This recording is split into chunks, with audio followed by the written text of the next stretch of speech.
마가복음 9장 33절에서 37절입니다. 가버나움에 이르러 집에 계실새 제자들에게 물으시되 너희가 길에서 서로 토론하는 것이 무엇이냐 하시되 그들이 잠잠하니 이는 길에서 서로 누가 크냐 하고 쟁론하였음이라.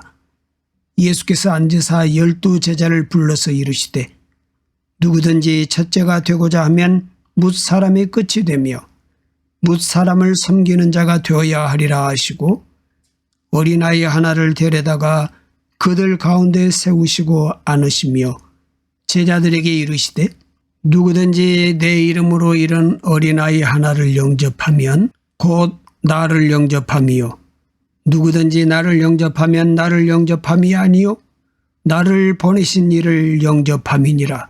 아멘. 마가복음에서 두 가지의 종류의 그림을 볼 수 있습니다. 하나는 예수님의 공생애, 또 하나는 그 뒤를 따르는 제자들의 모습입니다.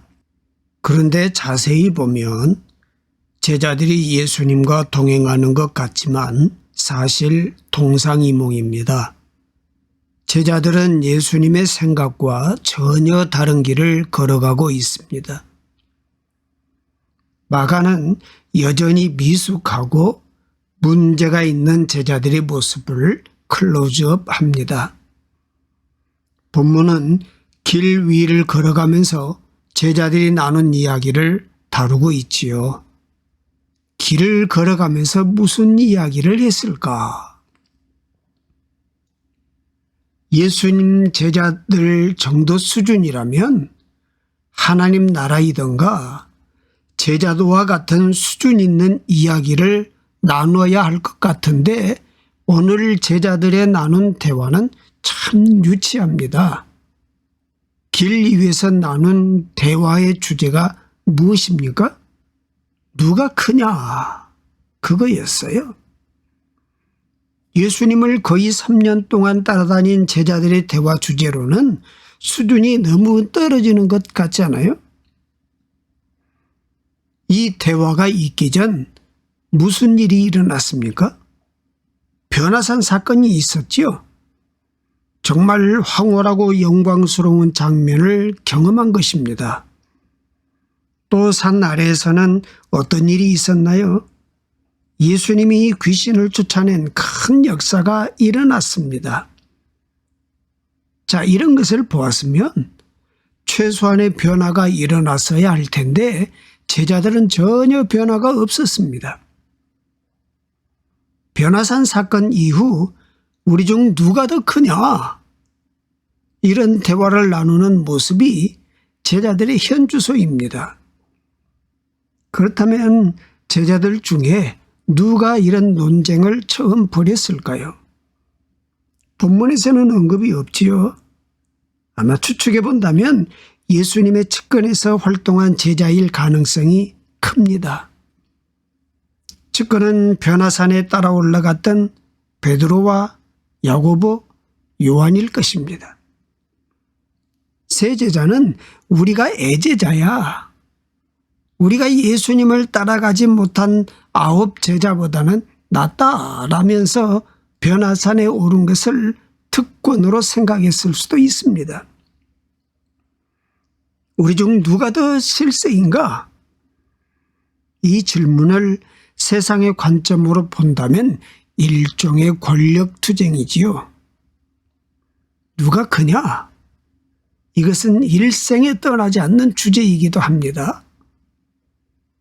자, 많은 사람들은 일생을 살아가면서 누가 크냐로 세월을 보내지요.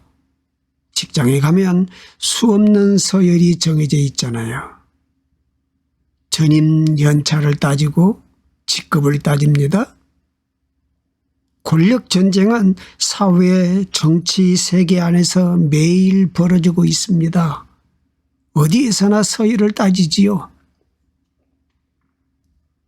사울은 이스라엘의 왕이었습니다. 그러나 사울은 천천히요 다윗은 만만히로다.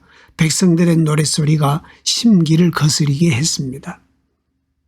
자신이 이스라엘의 첫째인 줄 알았는데 백성들은 다윗이 첫째라는 것이지요. 사울은 피가 거꾸로 솟아 그날부터 다윗을 죽이려고 혈안이 됩니다. 세상의 정치판에서는 이런 일들이 일상입니다. 피 튀기는 권력 다툼이 벌어집니다. 이런 논쟁이 정치판에서만 일어난다고 하면 얼마나 좋겠습니까? 놀랍게도요, 예수님의 제자들에게도 일어났습니다. 그리고 오늘날 교회 안에서도 종종 벌어지잖아요. 우리도 아차하면 이런 유치한 주제로 세월을 보낼 가능성이 있습니다. 교회 안에서 직분, 안수연도, 아니면 등록연도, 심지어 제자반 너 몇 기수니 뭐 기수까지 따지게 되잖아요. 그러다가 무언가 밀리면 나이까지도 이야기합니다. 어디를 가나 서열에 생명을 거는 것이죠. 그러나 주님은 전혀 관심이 없는 주제입니다. 우리는 유치한 도토리 키재기를 자주 함고 있습니다. 도토리들이 서로 키를 잰들 무슨 차이가 있나요? 아무리 도토리가 커도 도토리이잖아요. 변화산 사건을 두고 제자들이 키재기를 했을 가능성이 큽니다. 베드로와 야고보, 요한은 변화산을 갔다 온 이후 어깨를 으쓱했을지 모릅니다. 뿐만 아니라 이 세 사람 중에서도 서로 누가 크냐를 따졌을 가능성이 많습니다. 변화산 사건은 위대한 모세도 엘리야도 사라지고 그리스도만 남는 사건으로 종결되었습니다. 오직 예수 그리스도만이 유일한 영광을 받으실 분이고 우리 구원자이심을 그 사건을 통해 목격한 것입니다. 그리고 그리스도 앞에서 인간이 얼마나 보잘것없는 존재인가를 확인했습니다. 얼마나 중요한 레슨입니까? 그러나 안타깝게도 세 제자는 누가 크냐로 쓸데없는 논쟁을 하고 있습니다. 아마도 베드로는 자신이 첫째라고 주장했을지 모르겠습니다. 요한도 가만히 있지 않았을 것입니다. 요한의 별명이 무엇인가요? 우리의 아들이지요. 모두가 자기의 논리로 내가 왜 첫째인가를 주장합니다. 나머지 9명도 마찬가지입니다. 그들은 3명의 우위를 인정하지 않았습니다. 제자들은 주님을 섬겼지만 경쟁적으로 섬겼습니다. 열심에 불순한 의도가 숨어 있는 것입니다. 누가 조금이라도 나서면 싸늘한 눈초리를 보냈습니다. 그래서 예수님이 어디에 가시든지 자리 다툼이 일어났습니다. 그들은 동역자 관계이기보다 경쟁자들이었습니다. 마가가 비추어지는 제자들의 모습은 왠지 쓸쓸하지요. 문제는 그들의 모습에서 오늘 우리의 모습도 보인다는 것입니다. 예수님은 그들의 대화를 듣고 계셨습니다. 제자들끼리 논쟁했지만 예수님은 그들의 대화를 알고 계십니다. 그래서 너희들이 길 위에서 나눈 이야기가 무엇이냐 물으셨지요. 그러니까 본문 34절에 보면 그들이 잠잠하니 이는 길에서 서로 누가 크냐 하고 쟁론하였음이라 이렇게 기록하고 있지요. 유구무원이에요. 제자들이 입을 다물었어요. 왜 잠잠했을까? 제자로서 성숙하지 못한 모습을 예수님에게 들키니까 부끄러운 것입니다. 그들의 불순한 동기가 드러났습니다. 제자들이 그동안 받았던 레슨과 다른 모습을 드러낸 것입니다. 예수님의 제자들은 당시 서기관과 바리새인들과는 달라야 했습니다. 서기관들은 항상 눈에 띄게 긴 옷을 입고 다니고 회당의 높은 자리와 잔치의 윗자리를 차지했습니다. 그러나 예수님은 전혀 다른 행보를 보이셨어요. 무엇보다도 주님은 이제 예루살렘으로 향하고 있습니다. 주님은 십자가에 죽으실 것을 제자들에게 예고하셨습니다. 주님은 지금 십자가의 길을 향해 걸어가고 있는 것입니다. 십자가는 낮아짐입니다. 상향성이 아닌 하향성입니다. 더 이상 내려갈 수 없을 정도의 낮아짐입니다. 주님은 권력이 아닌 탈권력의 길을 걸으셨습니다. 그에 반해 제자들은 권력 추구적인 모습을 보였습니다. 그들은 예수님을 닮지 않았습니다. 제자들은 십자가가 안중에 없었습니다. 앞서 8장에서는 베드로가 십자가의 길을 거부할 때 사단아 내 뒤로 물러가라. 내가 하나님의 일을 생각하지 아니하고 사람의 일을 생각하는구나. 이렇게 심한 책망을 들었습니다. 제자들은 자기 출세와 성공에 몰두하고 있습니다.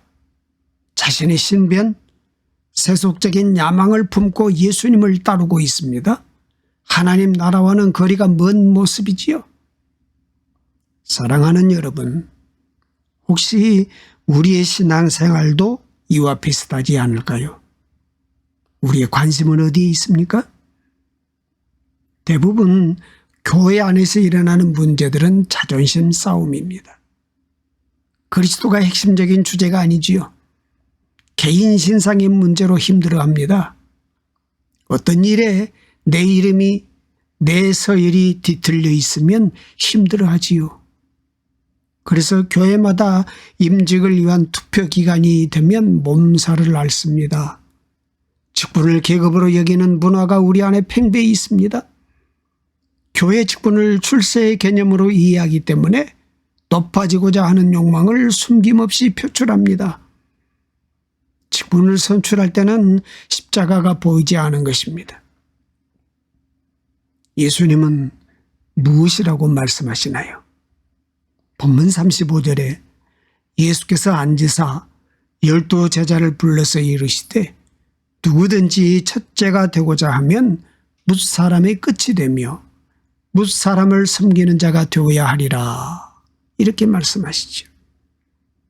예수님의 말씀은 세상에서 적용하기 어려운 가르침으로 보이지요. 만약 이 말씀대로 세상 속에서 살아간다면 바보 취급받을 가능성이 높아 보입니다. 이 구절은 예수님께서 첫째가 되는 길을 알려주신 말씀이 아닙니다. 예수님은 처세술을 가르쳐 주시는 분이 아닙니다. 삶의 원리를 가르쳐 주십니다. 하나님 나라는 첫째, 둘째를 가리는 구별 자체가 없습니다. 하나님 나라는 우열을 가리지 않고 시비를 가리는 데 관심이 없습니다. 하나님 나라의 핵심 주제는 섬기는 데 있습니다. 그래서 하나님 나라의 원리는 언제나 역설적입니다. 첫째가 되고자 하면 뭇 사람의 끝이 되고 뭇 사람을 섬기는 자가 되어야 하리라. 이 말씀은 세상과 정반대의 모습입니다. 세상은 첫째가 되는 것에 서화를 겁니다. 권력투쟁, 서열투쟁은 어디를 가나 치열하지요. 왜 사람들은 높은 자리를 차지하려고 할까요? 주목을 받고 싶은 욕구와 자기의 존재감을 드러내고 싶은 욕구 때문입니다. 높은 자리에 올라가는 순간 사람이 변하지요. 사람을 지배하려고 합니다. 힘에 대한 유혹입니다. 세상에는 위로 올라가는 무수한 사다리들이 있습니다. 사람들은 어느 사다리를 타야 더 높은 곳으로 올라갈 수 있는지를 찾습니다. 그러나 올라가는 길은 험악합니다. 모두가 오를 수도 없지만 올라갔다 해도 곧 떨어집니다. 어떤 사다리는 한순간에 바닥으로 떨어집니다. 떨어진 사람들은 누구입니까? 올라간 사람들이지. 올라가지 않은 사람이 떨어질 리가 없잖아요. 그리고 높은 곳에 오를수록 낙상은 더욱 큽니다. 사람들은 높아지고자 하는 일에 많은 에너지를 소비합니다. 그러나 높은 것을 추구하면 반드시 낙심과 절망을 맛보게 됩니다. 이스라엘 왕 사울은 분노로 가득 찼습니다. 자신이 첫째 자리를 지키려고 할수록 더 절망적인 상태로 빠져들었습니다. 우리가 주님의 일을 하고자 할 때 붙들어야 할 매우 중요한 가르침이 있습니다.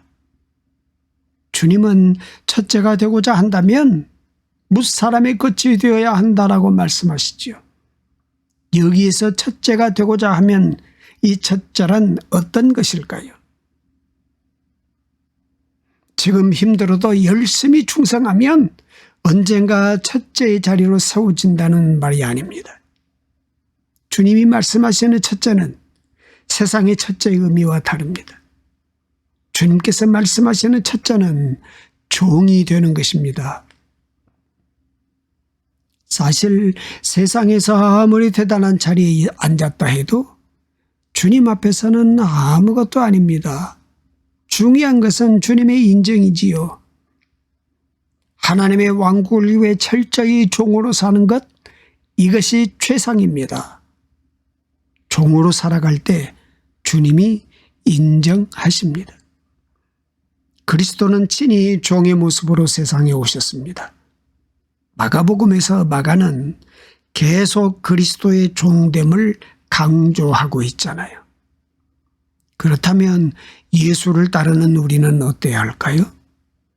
당연히 우리도 종이어야 합니다. 우리가 모시고 있는, 우리가 따르고 있는 분이 종이기 때문입니다. 주님은 섬기는 자가 되어야 한다는 것을 가르쳐주고 계십니다. 종에게 서열을 따지는 것도 참 우습잖아요. 그러므로 교회 직분에는 높고 낮음의 기준이 있을 수 없습니다. 우리가 따르는 그리스도가 종으로 사셨기 때문입니다. 교회가 제도화되어 갈수록 교회 직분이 계급이 될 위험성이 있습니다. 그러면 교회는 위험한 길로 들어서게 됩니다. 계급이 감투가 되면 세속의 힘이 작동하게 됩니다. 결국 교회가 엉망이 되어버리지요. 교회 안에는 실세가 있으면 안 됩니다. 실세가 있다면 오직 한 분, 예수 그리스도밖에 없어야 합니다. 실세가 누구인지 느껴지는 교회가 있다면 그 교회는 위험하지요. 우리가 무슨 직업을 가지고 무슨 일을 하든지 가져야 할 태도가 있다면 종의 태도입니다. 내가 무엇을 하느냐, 어떤 위치에 있느냐보다 태도가 중요합니다. 주님은 우리의 태도를 보십니다. 어디에서든 그리스도인이라면 군림하는 자로 살아서는 안 됩니다. 성도 여러분, 우리는 그냥 종입니다. 너무 멋진 종이 되려고 하지 마십시오. 탁월한 종이 되어 다른 종들과 차별화되는 게 목표가 아니잖아요. 그냥 순수한 주님의 종으로 살아가십시오. 예수님은 제자들에게 이 말씀을 좀 더 알아듣게 하기 위해서 하나의 퍼포먼스를 하셨습니다. 본문 37절에 누구든지 내 이름으로 이런 어린 아이 하나를 영접하면 곧 나를 영접하며 누구든지 나를 영접하면 나를 영접함이 아니요 나를 보내신 이를 영접함이니라 말씀하시지요. 왜 예수님은 어린아이를 품에 안고 말씀하실까요? 예수님이 아이를 안으시는 장면은 그 시대 사회에서는 낯선 풍경이었습니다. 그 당시 쓰인 아람어로는 어린아이와 종은 같은 단어였습니다. 그러니까 어린아이를 귀중히 여기는 문화가 아니라 천시하는 문화였다는 것입니다. 예수님 시대에는 아이들만 무시한 것이 아니지요. 여자들도 무시했습니다. 뿐만 아니라 이방인은 혐오 그룹이었습니다. 우리와 너희를 나누는 것, 첫째와 둘째의 서열 문제는 특권을 이야기합니다. 기득권을 강조할수록 다른 사람을 무시하고 거부합니다. 별별 것을 가지고 사람들을 갈라놓고 차별합니다. 경계선을 긋는 것입니다. 오늘 예수님이 어린아이를 품에 안으시고 주는 메시지는 강력합니다. 하나님 나라에서는 무시될 수 있는 존재가 아무도 없다는 것입니다. 하나님 나라에는 차별이 없습니다. 모두를 동일하게 받아들여 주십니다. 하나님 나라에는 특별한 사람이 따로 존재하지 않습니다. 모두가 특별한 존재이기 때문입니다. 아주 작은 자라도 귀하게 여김을 받는 것, 하나님 나라의 모습입니다. 사랑하는 여러분, 우리는 예수님을 따르는 사람들입니다. 예수님이 걸어가셨던 길, 보여주셨던 삶은 우리의 모델입니다. 우리도 모르게 경계선을 긋고 나와 너를 구분시키는 문화에 적응해 있다면 사람들이 그어놓았던 경계선을 넘어가신 그리스도의 모습을 본받아야 할 줄 믿습니다. 우리가 가는 곳마다 사람과 세상이 만들어 놓은 구별, 차별을 걷어내고 온전히 그리스도 안에서 사람들을 품고 환대하고 지지해주는 삶이 되기를 소망합니다. 우리는 세상과 정반대의 삶으로 부름을 받았습니다. 세상은 오르고자 일을 쓰지만 우리는 내려가는 길로 부름을 받았습니다. 그것이 십자가의 길입니다. 그 길은 힘들지만 하늘을 향하는 사닥다리입니다. 높은 곳은 멀리서 보면 멋있어 보이지요. 그러나 매우 위험합니다. 마귀가 득실거립니다. 무엇보다 높은 곳으로 오를수록 주님을 만나기가 어렵습니다. 낮은 곳으로 가야 주님을 만날 수 있습니다. 낮은 곳으로 갈수록 그곳에 평안이 있습니다. 우리는 첫째가 되어야 할 이유가 전혀 없습니다. 어떤 세상의 직급을 나의 정체성으로 삼는다면 불안합니다. 어떤 자리도 영원하지 않기 때문입니다. 어떤 것도 우리의 안정이 될 수가 없습니다. 우리는 누구입니까? 오늘 나의 신분을 재확인해야 합니다. 우리는 복음을 통해 하나님의 자녀가 되었습니다. 하나님의 자녀. 더 이상 바랄 것이 없는 충분한 신분 상승이잖아요. 이것이 얼마나 놀랍습니까? 우리의 정체성이 그리스도 안에서 주어졌습니다. 최고의 정체성이 주어진 것입니다. 그러므로 우리에게 오르고 내리고의 개념이 없습니다. 그냥 하나님의 자녀요, 그리스도인이요, 성도들입니다. 우리의 신분은 그리스도 안에서 이미 결정되어 있다는 것입니다. 어떤 조건과 이유로 자기를 높이려고 한다면 불쌍한 일입니다. 성도 여러분, 세상의 것들로 광을 내려고 하지 마십시오. 우리는 그리스도로 인하여 빛이 나는 사람들입니다. 바울은 그리스도를 만나고 이전에 자랑하던 모든 것들을 배설물로 여겼습니다. 우리가 자랑할 것은 오직 그리스도뿐입니다. 주님은 제자들이 불필요한 논쟁을 할 때 이 핵심을 가르쳐 주셨습니다. 내 마음 가운데 아직도 첫째가 되고자 하는 마음이 있나요? 나를 드러내고자 하는 욕망에 시달리고 있나요? 위험한 유혹입니다. 사람들에게 주목받을수록 위험합니다. 누가 높여준다고 정신 잃지 마십시오. 스스로 낮은 곳으로 가시길 바랍니다. 누가 낮은 곳으로 향할 수 있나요? 주님과의 관계 안에서 내적인 평안을 유지해야 가능합니다. 깊은 영성이 받쳐져야 갈 수 있는 것입니다. 하나님 나라는 큰 자들에 의해서 세워지지 않습니다. 하나님 나라는 작은 자들, 자기보다 남을 낮게 여기는 자들에 의해서 세워집니다. 우리가 얼마나 더 위대하고 놀라운 일을 하느냐는 중요하지 않습니다. 무엇을 하든지 어떤 위치에 있든지 종의 태도를 놓치지 않고 살면 됩니다. 가까이 있는 사람을 경쟁 상대로 보지 말고 섬김의 대상으로 바라보십시오. 내가 죽고 상대를 살리시길 바랍니다. 그것이 십자가 정신입니다. 세속적인 욕망이 솟아오를 때마다 십자가를 바라보십시오. 세상을 닮지 말고 그리스도를 닮아가는 은혜가 모두에게 있기를 주님의 이름으로 축복합니다. 사랑의 하나님 아버지, 지난 한 주간도 주님이 눈동자와 같이 지켜주심을 감사합니다. 우리에게 모든 것을 채워주시고 넘치는 복을 허락해 주셨지만 늘 삶 속에서 불평하며 원망하는 모습을 고백합니다. 우리를 불쌍히 여겨주시고 주님의 뜻을 헤아릴 줄 아는 사람으로 거듭나게 하옵소서. 모든 생각과 감정과 의지를 주님께 복종시키길 원합니다. 육신에 속한 힘이 아닌 말씀의 능력으로 세상을 이기게 하옵소서. 주님, 우리의 몸과 삶에서 사라지지 않는 가시를 어찌하면 좋을지요.